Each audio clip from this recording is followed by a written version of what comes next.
Bonjour ma sœur, j'espère que tu te portes bien. Il y a quelques semaines, on a présenté la conférence La trousse de premiers soins personnels. C'est une conférence où on partage avec des sœurs des stratégies concrètes basées sur des recherches scientifiques pour augmenter son bien-être et faire face à des défis. Une sœur nous a partagé quelque chose qui m'a marqué. Elle expliquait que il y a 10 ans, elle a vécu une situation très difficile et elle a mis la situation de côté. Puis, plus de 10 ans plus tard, la même situation lui est arrivée, mais avec une autre personne. Lorsqu'elle a partagé son histoire, ça m'a fait penser à un jardin. Je ne sais pas si tu as déjà eu l'opportunité de prendre soin d'un jardin, moi oui.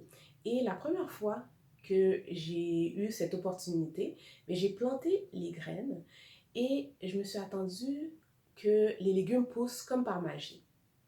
C'est évidemment pas ce qui est arrivé et je crois que c'est ce qu'on fait lorsqu'on vit des situations difficiles et qu'on les laisse de côté en se disant que ça va se résorber seul.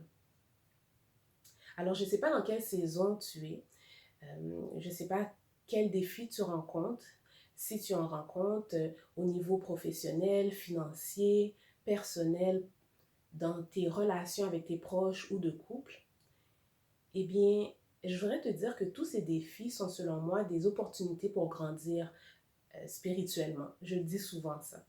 Mais si on met simplement la situation de côté, ce qui va arriver, c'est que ces situations vont se reproduire. Alors, je pense que ce qui est fantastique, c'est qu'on n'a pas à tout faire nos cheminements seuls.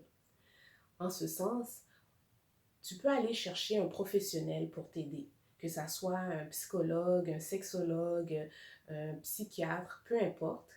Et ce qu'il y a de fantastique avec la vie, c'est que quand tu prends le pas de courage, eh bien, toutes sortes de belles ressources viennent frapper à ta porte.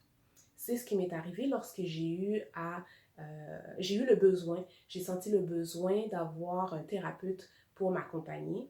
Je te dirais que les deux meilleurs thérapeutes que j'ai eus étaient référés par des proches. Alors, si tu te sens prête, tu sens que c'est quelque chose qui pourrait t'aider, je t'invite à demander à tes proches s'ils ont des références en ce sens. Alors toi, dis-moi, comment tu prends soin de ton jardin? Est-ce que tu laisses les choses de côté en espérant que ça se résorbe seul? Ou bien est-ce que tu as déjà eu besoin d'un suivi en thérapie? Si oui, est-ce que ça t'a fait du bien?